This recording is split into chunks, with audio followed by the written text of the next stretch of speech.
Hi guys, this is part one of the micronutrient series, and today we're going to talk about uh, what defines a micronutrient, what is a micronutrient, and who gets to decide. So according to Linus Pauling Institute, a micronutrient is a nutrient required by the body in small amounts, such as vitamin or a mineral. So what is a nutrient?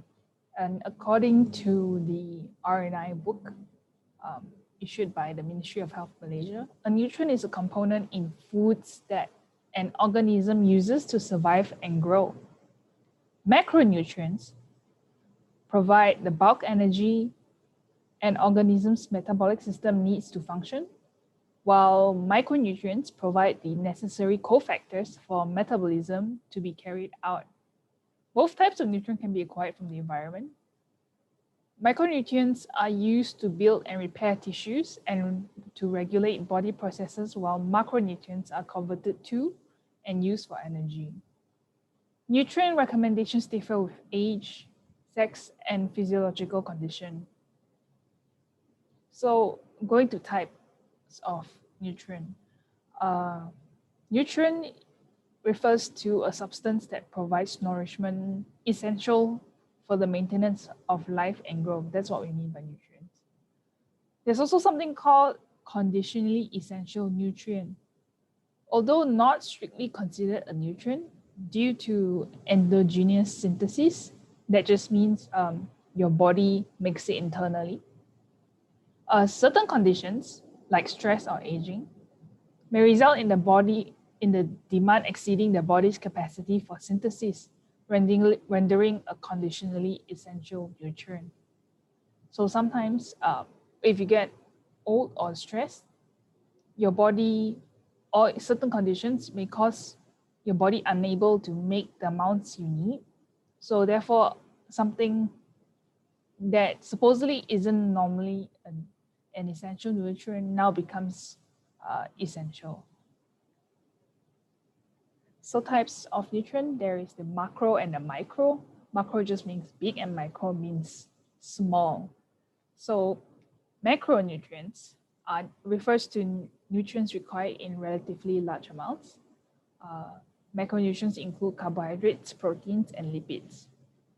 So micronutrients refers to a nutrient required by the body in small amounts, such as a vitamin or a mineral. So this is a list taken from the 2017 edition of RNI book issued by the Ministry of Health Malaysia. So you see on the first column, macronutrient and energy, the list is just protein, fat, and carbs. And for the column 2 and 3, column 2, you see the list of vitamins. And column 3, you see the list of minerals that the Malaysian approved. So in the vitamin column biotin, vitamin B7 I added on there. Wasn't published in the book of RNI Malaysia, but it seems to be recognized as a vitamin elsewhere. We'll go into the differences between what each countries recognize as a micronutrient or not on future videos. So the question is, who gets to decide what is a micronutrient?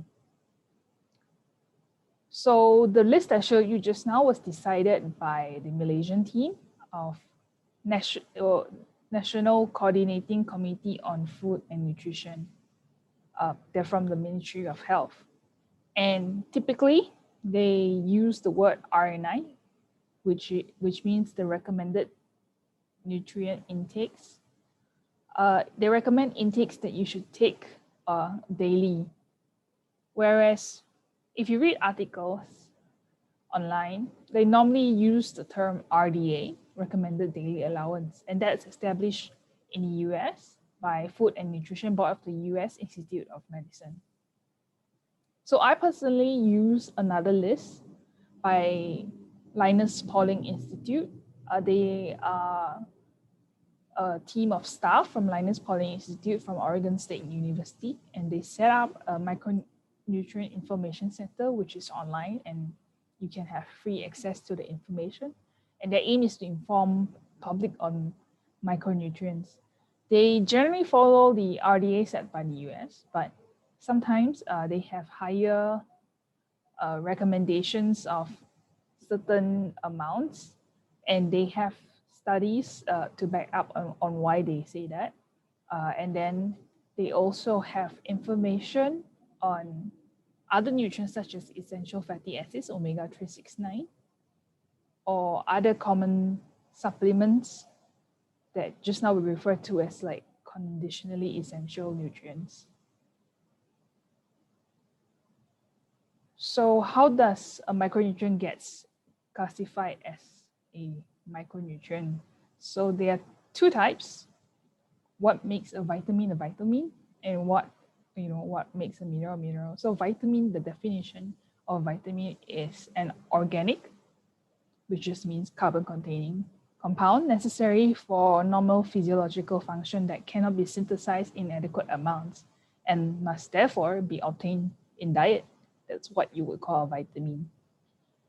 And mineral, in our case, we just refer to dietary mineral, is a nutritionally significant element. So elements are composed of only one kind of atom. And minerals are inorganic, which means they don't contain any carbon as do vitamins and other organic compounds. So a little definition of organic and inorganic. Here's a picture of a vitamin C and its chemical structure. You can see that it contains carbon compounds here. And organic just means that it has carbon and it's synthesized in organism. But when we talk about vitamin C, our body can't make it, so we have to get it from our diet. And inorganic just means, generally speaking, they don't have carbon. And this is a picture of a magnesium ion, and it's just one atom.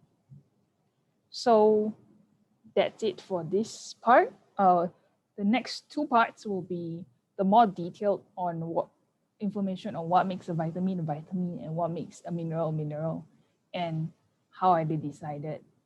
So I'll see you on the next video. And if you like the video, click subscribe, and thanks for watching.